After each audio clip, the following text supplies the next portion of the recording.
الرزق لمن يشاء ويقدر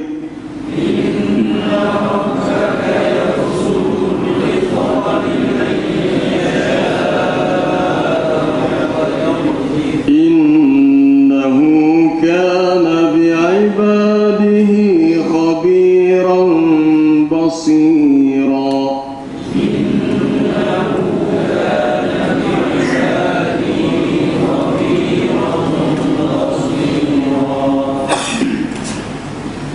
وآت ذا القربى حقه والمسكين وابن السبيل ولا تبذر تبذيرا.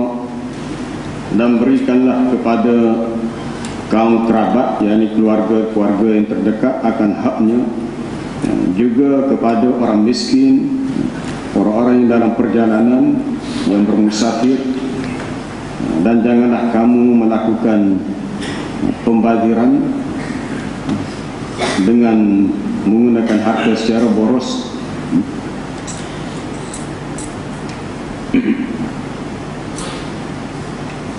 Innal mubadzirina kanu ikhwana syayatin.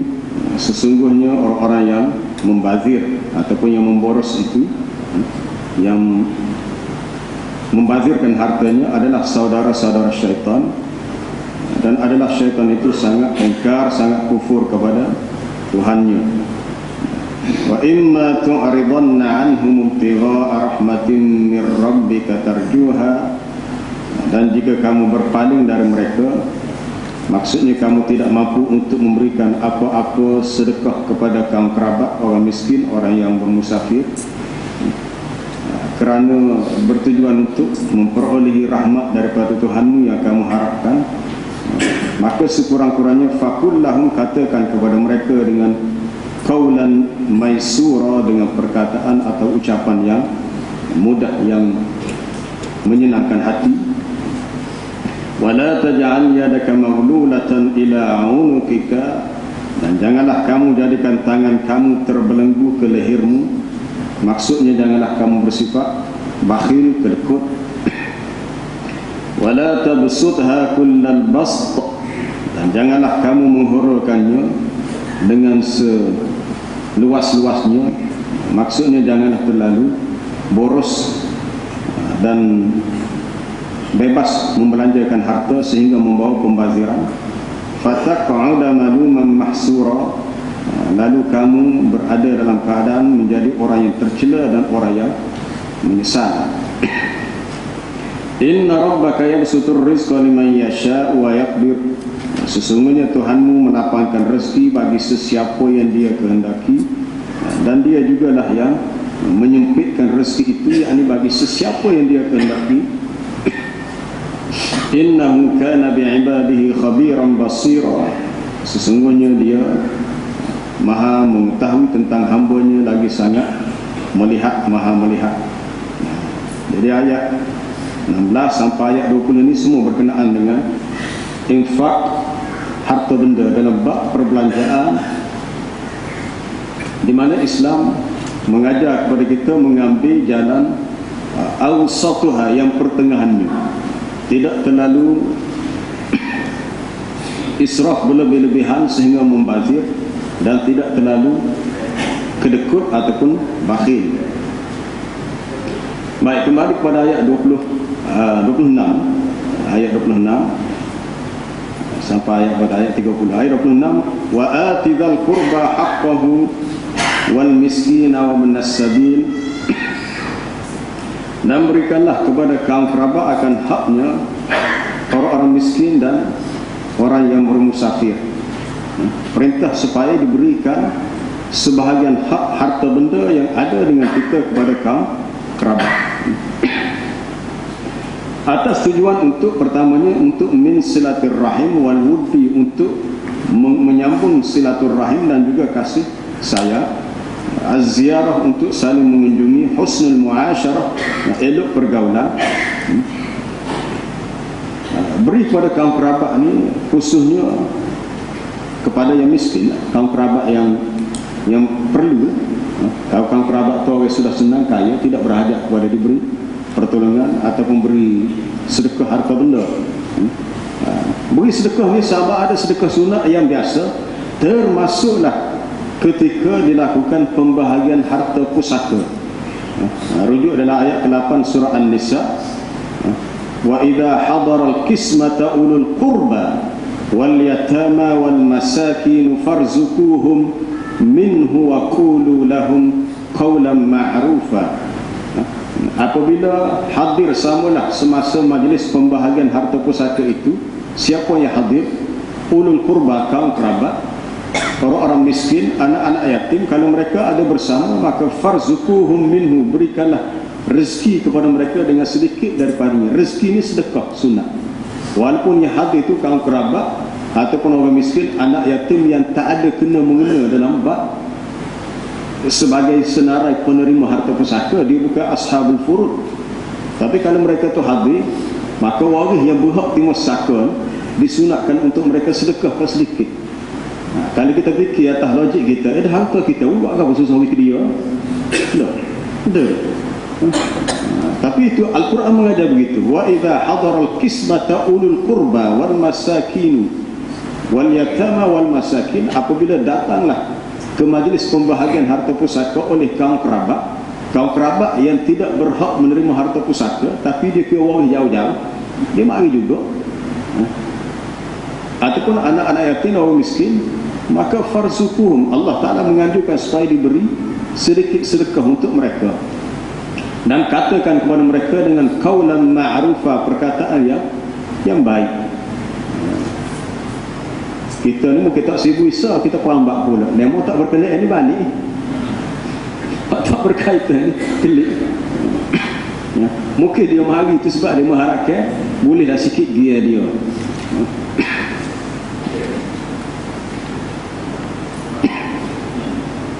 Ayat yang sama terdapat dalam surah Ar-Rum. Wa atidhal qurba haqqahu wal miskina wa ibnas sabili dzalika khairul lil ladzina yuriduna wajhallahi wa ulaika humul muflihun. Berikanlah kepada kaum kerabat akan haknya, termasuklah orang miskin, orang yang bermusafir, kerana itulah yang lebih baik di sisi Allah bagi sesiapa yang mengharapkan akan redha.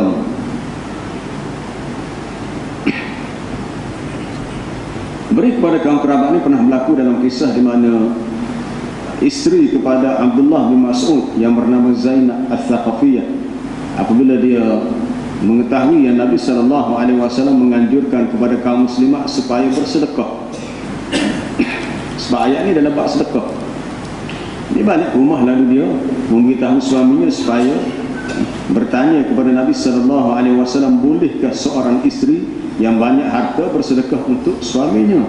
Lalu Abdullah bin Mas'ud kata, mungkin sendiri. Apa dia, kamu pergi sendiri lah. Lalu saya nak pergi sampai ke rumah Nabi. Didapati ada seorang wanita Ansar lain yang juga menunggu di tangga rumah Nabi, dekat pintu rumah Nabi, untuk mendapatkan jawapan bagi soalan yang sama. Tak lama keluarlah hadis ni ada dalam Riyadhus Shalihin, ada dalam bab masalah berbuat baik kepada kaum kerabat.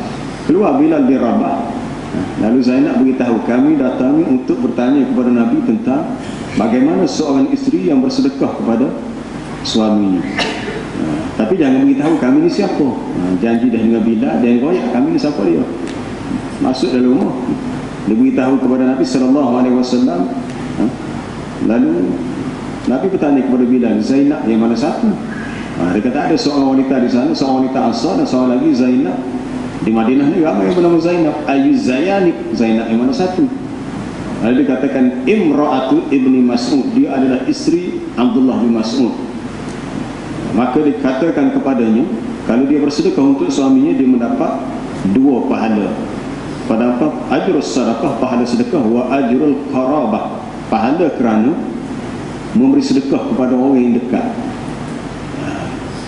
Kita sebut kaum kerabat. Kerabat ni, kita pakai kerabat ni, bahasa Kelantan ni kerabat gar, pergi kemah. Kerabat ni qarabah, mana dekat. Qarib, orang yang dekat. Kaum kerabat ni orang yang hampir dengan kita. Maknanya Islam meraihkan untuk kita Islam sangat menyuruh kita untuk meraihkan hubungan kekerabatan, hubungan kekeluargaan, khususnya melalui infak sedekah.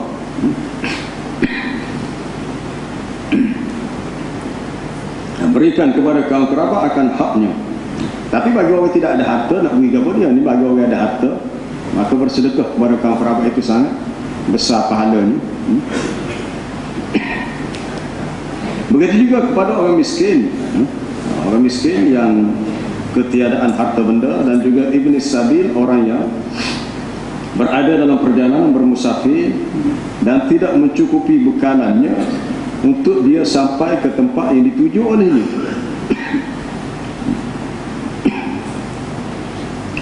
Adapun bersedekah untuk kaum kerabat, dalam hadis yang sahih riwayat Bukhari dan Muslim daripada Anas bin Malik radhiyallahu anhu, anin Nabi sallallahu alaihi wasallam qala, man ahabba an yubsata lahu fi rizqihi wa yunsa'alahu fi atharihi falyasil rahimahu.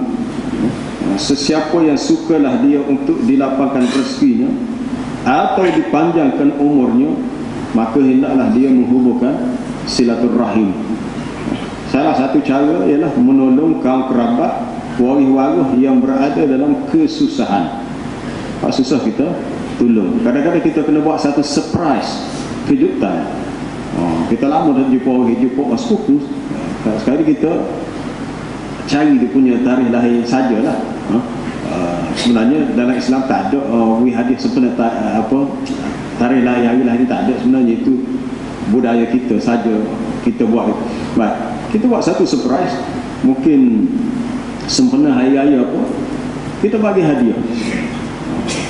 Dia tahu dah kita ni waris dia, selama ni tak dapat, kita bagi satu hadiah yang di luar jangkaannya, maka dia akan merasa sangat gembira.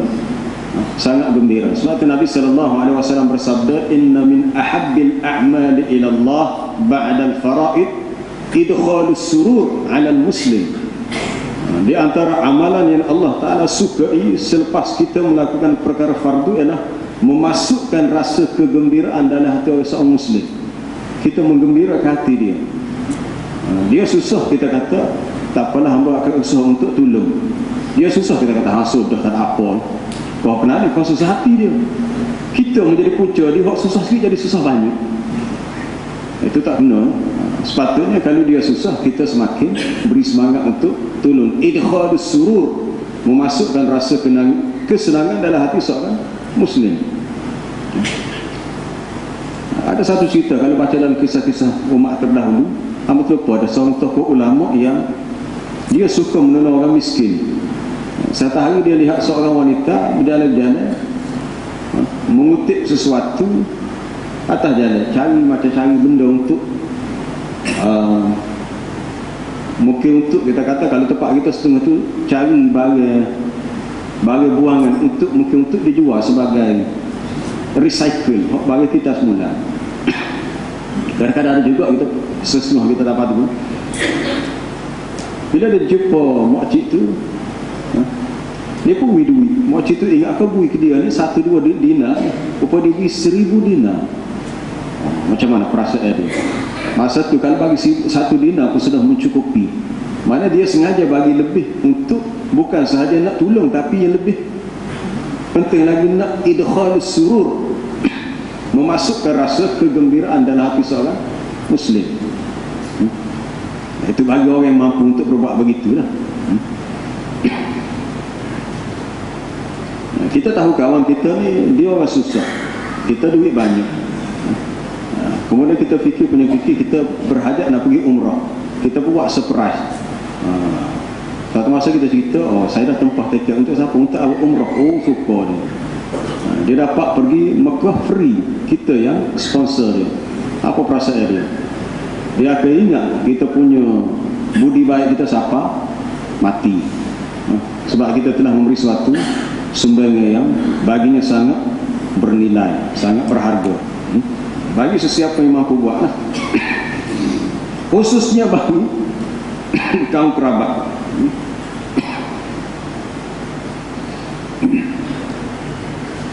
Ada pun disebutkan kerabat sebab yang pertama sekali diambil kira dalam Islam ialah hubungan silaturahim sesama ahli keluarga.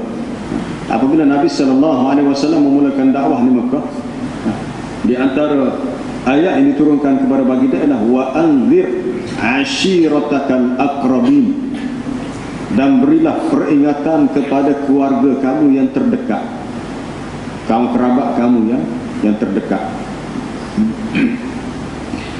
Sebab tu orang ambil berat masalahnya dia akan sungguh dah, dia akan sungguh, dia akan ambil tahu. Orang Kelantan kata titih lah, titih wari. Titih wari, tahu-tahu jumpa. Kadang-kadang kita mungkin tak tahu, kita pergi satu tempat tanya-tanya duduk sini, rupanya kita ni 2 pupu.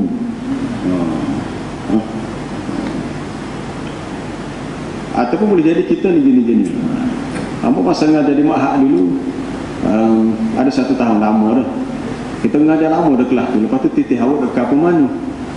Rupa-rupanya ayah dengan mak kita tu sepupu. Kata awak dengan saya ni 2 pupu. Baru tahu lama dah. Dia tahu dah, dia tak cerita kita. Jadi bila kita tahu rupanya sebenarnya cuanya untuk merapatkan silaturahim, untuk lebih kenal. Kita kenal dia kenal kita. Tapi kalau kita tak cara benda ni, kadang-kadang hak dekat dengan kita, sepupu, 2 pupu, anak saudara pun tak apa benar. Sebab kita jaga gimari. Bila jaga gimari, jadi hubungan itu tak rapat. Dia kasih sayang ni dia hanya wujud apabila saling berhubung. Ada apa dia panggil, ada human connection, ada hubungan kemanusiaan, ada relationship. Bahasa Inggeris kata relationship, ada hubungan dari segi kemanusiaan. Mana antara satu sama lain kita saling berhubung, tanya khabar. Sama sekali mudah. Setengah tu dia buat grup WhatsApp keluarga sikit-sikit. Dalam keluarga tak ada belakang, sepupu, 2 pupu, anak saudara, family ceria ke apa, buat apa-apa nama. Tujuannya untuk jaga silaturahim. Kalau boleh buat, kita manfaatkan teknologi ini untuk memenuhi tuntutan agama. Mana-mana yang susah yang perlu kita bantu di sudut harta benda. Apabila kita memberi, kita jangan ingat pemberian kita tu akan hangus hilang begitu dah. Setiap pemberian kita ada ganti. Ada ganti. Wa ma anfaqtum min syai'in fahuwa yukhlifuhu. Apa sahaja yang kamu nafkahkan daripada harta, yang kamu sedekahkan, Allah Ta'ala akan gantikan. Akan digantikan. Carilah banyak buku-buku yang cerita tentang kelebihan sedekah. Semakin banyak kita sedekah, sebenarnya harta itu semakin berkat dan rezeki semakin murah. Beri kepada miskin, beri kepada ibn sabil, orang yang bermusafir, dan janganlah wala tubazir tabzira, janganlah kamu membazir atau menghamburkan harta dengan begitu sahaja. Baik, kita lihat takrif membazir ini macam mana. Dalam membelanjakan harta, dia berlaku 2 keadaan. Sama ada israf berlebih-lebihan, ataupun dalam keadaan yang kedua taktir, ataupun terlalu kedekut. Walladzina idza anfaqu lam yusrifu wa lam yaqturu wa kana baina dzalika qawama. Ayat ini menceritakan sebahagian daripada sifat ibadur rahman di akhir surah Al-Furqan. Orang-orang yang apabila membelanjakan harta mereka tidak berlebih-lebihan dan juga tidak terlalu kedekut, tetapi dia ambil antara kedua-dua cara tadi, qawama, jalan tengah, cara yang munasabah.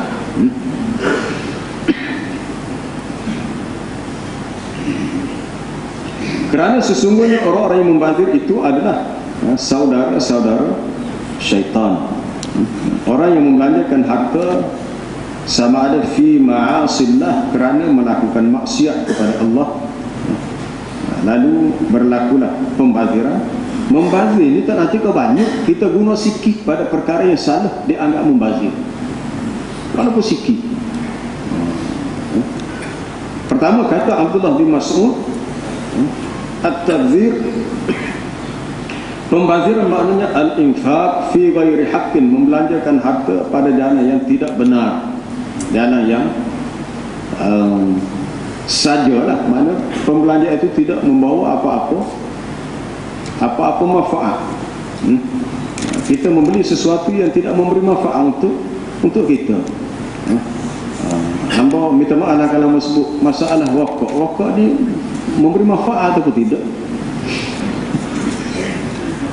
Mungkin orang kata ya ada manfaat, itu terpulang lah. Kalau tak ada manfaat, merasa tak perlu ditulis amaran oleh kerajaan Malaysia merokok membahayakan kesihatan. Katakanlah rokok tu murah, memang mahal sekali. Katakanlah murah, katakanlah seria aja sekotak. Mereka tak apa murah, walaupun seria, tetapi oleh kerana infak itu fi ghairi haqqin, kata Abdullah bin Mas'ud, ia tetap dikira membazir. Tetap dikira membazir. Wa qala Mujahid, kata Imam Mujahid, law anfaqa insanun malahu kullahu fil haqqi lam yakun mubazziran. Kalau seseorang manusia membelanjakan hartanya semuanya pada jalan yang benar, jalan yang betul, semua, maka tidaklah dia dikira membazir, sebab dibelanjakan pada jalan yang betul, jalan yang benar. Tapi walau anfaqa muddan fi ghairi haqqin, kalau dia membelanjakan hartanya walau sekadar mud, secukup, sikit lah, secukup, tapi pada jalan yang tidak benar, jalan yang salah, maka dia tetap kana mubazziran, tetap dikira membazir, tetap dikira membazir. Hanya kita kena muhasabah balik, sebab kita hidup di akhir zaman ni kadang-kadang banyak israf berlaku. Israf, walaupun kita kata benda tu dia lain, antara israf dengan membazir ni lain. Ada kadang berlaku israf tapi tidak membazir.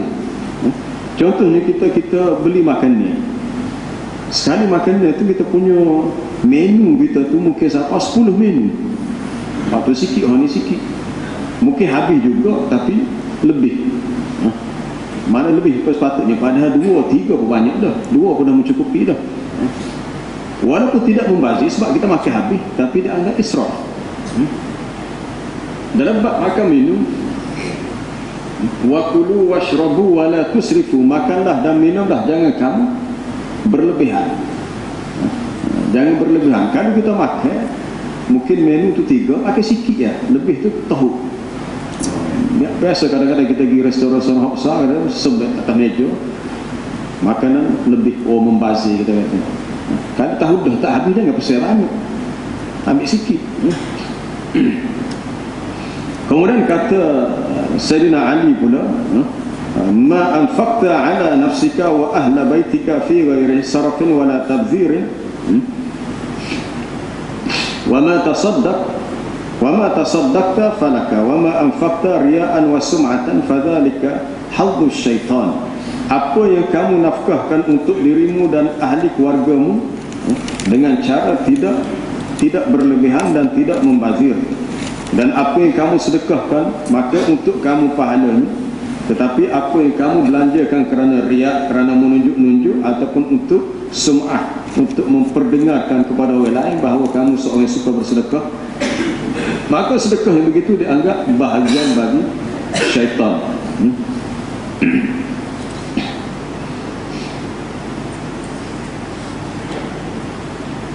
Wa kana asyaitanu li rabbih kafura, dan adalah syaitan itu kufur ataupun ingkar kepada Tuhannya.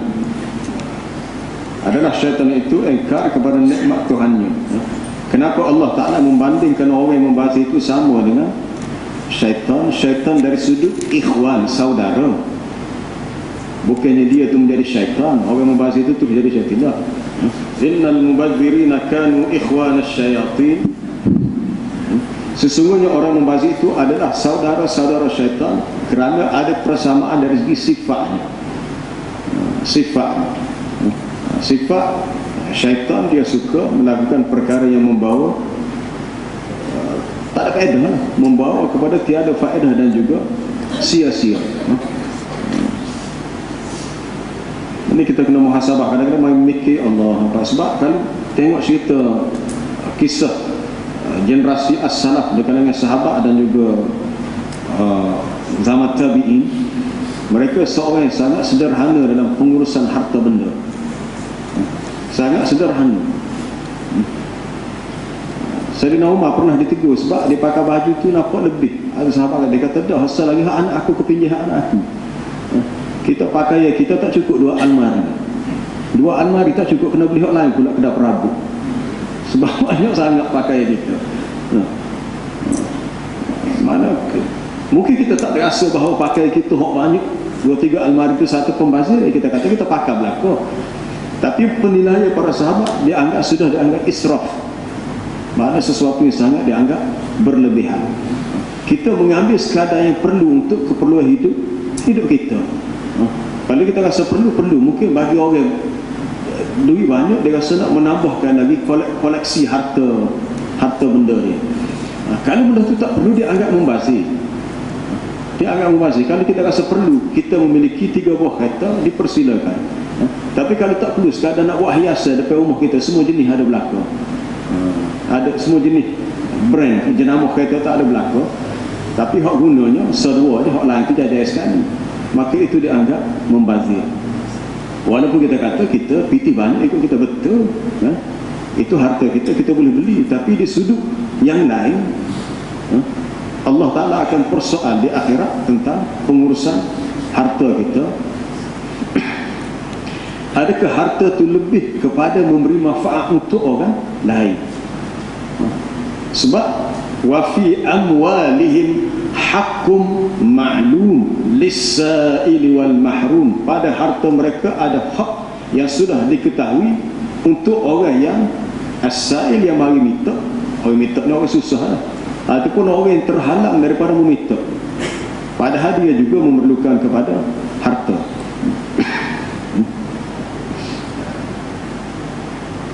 Qala Al-Qarhi, berkata seorang tokoh ulama ni daripada mazhab Imam, tokoh ulama mazhab Al-Hanafiyah bernama Imam Al-Qarhi,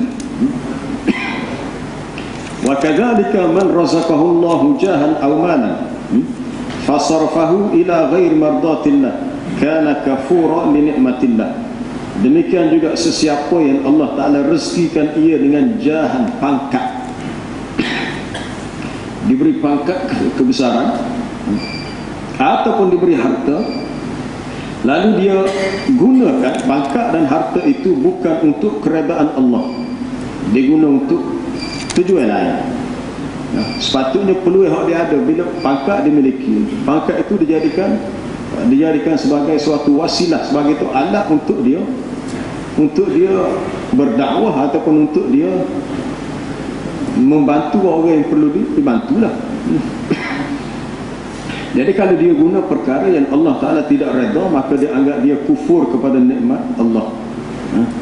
Kalau memiliki hak ni, kita kena membanyakkan istighfar, taubat.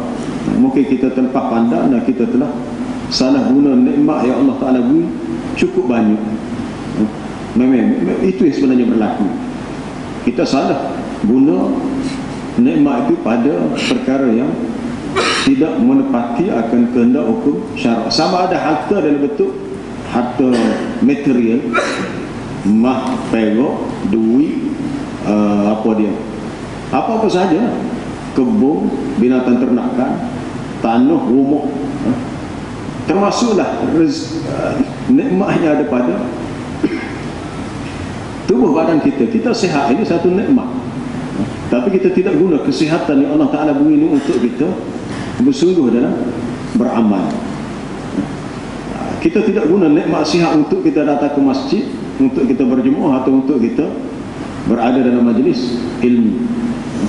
Maka dianggap kita telah mensia-siakan nikmat sihat. Jadi kalau seseorang tu berbuat begitu, kata Imam Al-Qarhi, li'annahu muwafiq lisyaitan fi sifati wal amal, maka dia dikira sama, serupa dengan syaitan pada sifat dan perbuatan. Dianggap saudara syaitan kerana sama pada sifat dan juga perbuatan. Berkata setengah ulama bahawasanya ayat ini telah datang dalam bentuk yang menepati kebiasaan orang Arab. Orang Arab dia dipanggil, dia banyak melakukan pembaziran pada harta. Satu ayat dalam surah Al-Anfal, Allah Ta'ala mencela orang-orang kafir kerana membelanjakan harta untuk menyekat manusia daripada agama Islam. Innal ladzina kafaru yunfikuna amwalahum liyasuddu an sabilillah fasayunfikunaha thumma takunu alaihim hasratan thumma yughlabun walladzina kafaru ila jahannama yuhsyarun. Sesungguhnya orang-orang kafir itu membelanjakan harta mereka untuk menghalang manusia daripada jalan Allah, maka mereka akan membelanjakan harta mereka atas tujuan itu, akhirnya akan menjadi suatu penyesalan kepada mereka. Thumma takunu alaihim hasrah, menyesal. Lepas menyesal, akhirnya mereka akan dikalahkan dan orang-orang kafir akhirnya akan dikumpulkan untuk masuk ke neraka Jahannam. Mereka itu membelanjakan harta kerana fi talabil khuyala wal tafakhur, untuk mencari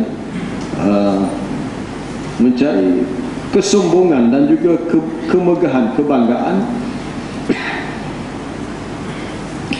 Sebagaimana orang-orang musyrikin Quraisy membelanjakan harta untuk menghalang manusia supaya tidak mengikuti Islam yang dibawa oleh Nabi sallallahu alaihi wasallam.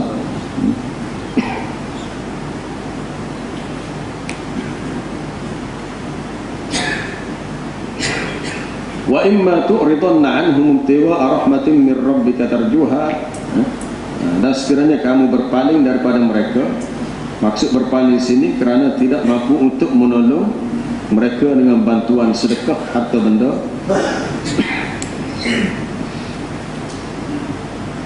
setelah mereka itu meminta kepada kamu, maka katakan kepada mereka dengan qaulan maisura, yakni qaulan sahlan latifan layyinan, perkataan yang mudah, yang lembut, perkataan yang sedap didengar, dan janjikan kepada mereka dengan janji bahawasanya akan datang rezeki daripada Allah. Kalau boleh tolong banyak, tolong banyak. Tak boleh tolong banyak, tolong sikit. Lepas tu beri motivasi kepada mereka, insya-Allah mungkin ada rezeki nanti akan dapat lebih banyak, akan dapat lebih banyak. Kerana tidak semua orang yang susah itu adalah orang yang faham bahawasanya kesusahan ini adalah ujian daripada Allah. Mereka perlu diberi ilmu. Mereka perlu diberi ilmu untuk mereka tahu sama ada senang atau susah adalah ujian daripada Allah. Jadi orang yang diuji dia kena faham hakikat kedudukannya supaya dia tidak mengeluh ataupun dia menyesali kesusahan ditanggung olehnya. Wala taj'al yadaka maghlulatan ila 'unuqika, janganlah kamu jadikan tangan kamu terbelenggu ke leher kamu. Maksudnya di sini ialah al-bukhlu, sifat bakhil, dan jangan pula dihulurkan seluas-luasnya sehingga membawa kepada pembaziran. Ialah mungkin bagi kita hak tak seberapa ni, mungkin kita kata membazirlah, mungkin sebab dia sesuatu yang relatif pada pandangan orang. Mungkin harta banyak, mungkin dia ni jutawan, harta dia puluh-puluh juta, bukan sekadar 2-3 juta, mungkin berpuluh juta. Sekali shopping dia pergi London, pergi Paris, dia punya baju sejuk saja mungkin dia beli siapa harga baju mungkin berpuluh ribu. Bagi kita, oh sayanya pitih, tapi mungkin bagi dia tidak, sebab nilai itu bagi dia kecil, bagi kita pun besar. Nilai bagi orang yang melihat nilai itu kecil maka tak terasa, tapi bagi kita anggap besar. Ada kadang-kadang setengah orang itu sanggup beli ikan hiasan, ikan apa, ikan arowana atau ikan hok comel, hok kilat, betul. Harga siapa beribu-ribu. Sekarang untuk hiasan, bukan untuk dimakan apa ikan tu. Tapi tak tahulah dari segi manfaat agamanya apa dia, wallah alam lah. Tapi mungkin orang minat, dia mungkin akan beli lah. Ada satu pertandingan suara burung tu berlaku mana dengar ada baca desak khabar, tepat gantung burung tu jatuh ataupun patuh. Dia kata dia kehilangan 3-4 ekor burung dia. Ada orang seekor dia kata beli 10,000. Orang lain tu mungkin 2-3 ribu. kita mikir saya fitih. Mungkin kita bagi orang minat mendengar sedap suara burung ataupun comelnya burung itu, dia tidak menganggap itu satu pembaziran. Tapi bagi kita mengaji agama ni, kita memikir 3-4 kali. Kalau Allah Ta'ala tanya esok di akhirat, sebab salah satu soal yang ditanya ialah hartamu min aina iktasabahu wa fima anfaqahu, daripada mana kamu usahakannya, ambil cara macam mana, halal ke haram, dan ke mana kamu belanjakannya. Kalau perbelanjaan itu tidak ada masalah untuk perkara yang daruri dalam hidup. Daruri ni apa dia? Daruri ni makan, minum, pakaian, tempat tinggal. Mungkinlah kita kata kenderaan pun daruri, merujuk kepada suasana hidup zaman sekarang. Sebab kalau kita nak pergi mari guna naik kereta sewa, naik bas ni lambat. Boleh sapa juga tapi lambat lah. Kecuali kalau orang ada kenderaan sendiri, ada transport sendiri, lebih cepat. Maka kenderaan juga mungkin dianggap sebagai daruri, bergantung kepada suasana hidup, sebagaimana kita perlu makan dan minum. Tapi benda tak termasuk daruri. Dalam usul fiqh dia ada 3, ada daruriyat, ada hajiyat, dan ada tahsiniyat. Pengurusan harta yang membawa kepada daruriyat, benda sangat penting, fil akli wasyurbi wal libasi, makan, minum, pakaian, termasuk wal maskan, tempat tinggal. Hajiyat ni perkara yang kita perlu tetapi tidak penting sangat. Tidak penting sangat. Perlu tapi tidak terlalu penting. Kita boleh pilih sama ada kita nak guna rumah kita, kita kata pinggir nasi lah. Pinggir nasi ni banyak jenama. Ada pinggir kalau di hotel tebal tu memang mahal lah. Tebal sebab kita makan di hotel, pinggir murah. Mungkin rumah kita beli pinggir yang biasa itu sudah mencukupi. Boleh makan nasi juga, super. Kalau kita pergi tempat baik, pinggir pakai buang, guna sekali tahu tak payah rasa dah. Sebab atas keperluan masa tu untuk memudahkan pengurusan. Tapi kalau tahsiniyah ni, bahasa sekali dipanggil aksesori. Aksesori ni untuk janguk ni. Kita beli kereta mana-mana, kita bawa pergi kedai solid kereta. Solid ni untuk janguk. Padahal kalau tak solid, pokoknya tak boleh buat sesuatu dah. Sebab benda asas keretanya ada tayar, ada steering, ada enjin, juga ada body. Aksesori lain itu benda tahsiniyah. Jadi pastikan pengurusan harta nombor 1 dari segi dia punya prioriti, keutamaannya kepada daruriyat, kemudian menyusul kepada hajiyat. Tahsiniyah tu tengok keadaan perlu atau tidak. Biasanya kalau bak gini ni awet tino lah, biasanya kadang-kadang dia kena tengok tubik model langsir baru, tengok dalam katalog. Semua sekarang orang jual beli online belaka. Online belaka, buka dalam telefon, teka-teka model langsir terbaru. Kena comel langsir ada tu molek lagi baru je, tukar beli hot lain pula. Maka kita menganggap ini suatu pembaziran. Tapi kalau dia kata cara apa pembazir, dah pada fikir aku kena juga. Itulah sebab kita kadang payah kita nak kawal nafsu kita. Kita nak kawal nafsu kita supaya kita tidak menggunakan harta pada tempat yang tidak perlu, dan kita memohon keampunan kepada Allah atas kelemahan kita, sehingga kita telah sebelum ini membelanjakan harta pada tempat yang tidak perlu. Kita takut kita berdepan dengan soal jawab di akhirat yang kita sukar untuk menjawabnya. Wallahu a'lam. InsyaAllah kita sambung lain kali lah, tak habis lagi tu. Ada soalan?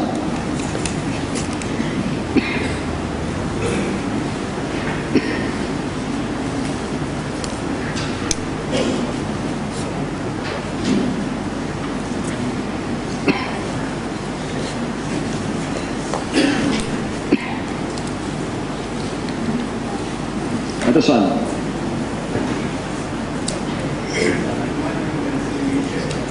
Ya?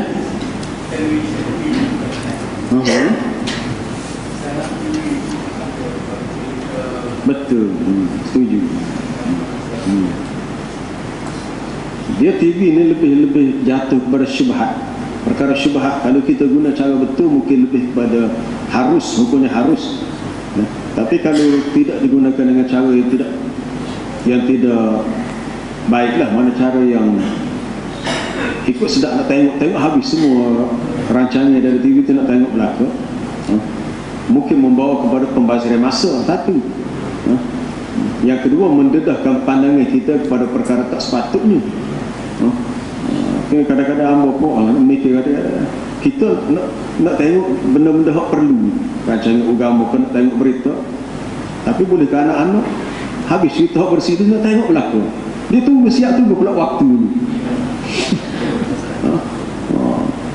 Allah, itu satu-satu ujian bagi kita. Lepas tu setengah orang hak tu itu dia kata senang-senang kat tak usah ada TV je senang. Gitu pula dia kata buka berita ni tengok mana-mana lah, ada sahabat ke mana kat tu. Dia lebih jatuh pada perkara yang syubhat, bergantung pada penggunaan. Lebih lagi zaman sekarang ada Astro, ada Gapo, channel tu lebih banyak. Kita tak melanggan setengah channel, tapi dah ada iklan keluar gini. Rancangan ni ada dalam channel ni, boleh buat tempoh hari ni. Anak rumah kita kata beli hak ni tu. Itulah kata satu challenge, cabaran yang terpaksa kita lalui kehidupan zaman sekarang. Termasuk membasuh hak pernah Nabi tegur ialah berlebih-lebih dalam menghias masjid. Ma umirtu bitashyidil masajid. Aku tidaklah diperintahkan untuk menghias masjid. Masjid yang pentingnya dimakmurkan, dihidupkan masjid dengan solat berjemaah, dengan majlis ilmu, baca Quran sebagainya. Tapi untuk solat, untuk jaga atas perkara yang tidak perlu, maka tak perlu. Tidak perlu, kecuali ada keperluan. Kecuali ada keperluan. Ada setengah masjid yang berjumpa tu, kubah masjid tu molek lagi 2-3 tahun, lepas tu dia tukar cat baru pula. Rasa kos untuk cat saja kubah tu berapa dah. Tapi orang bukan semainan naik cokah atas ni.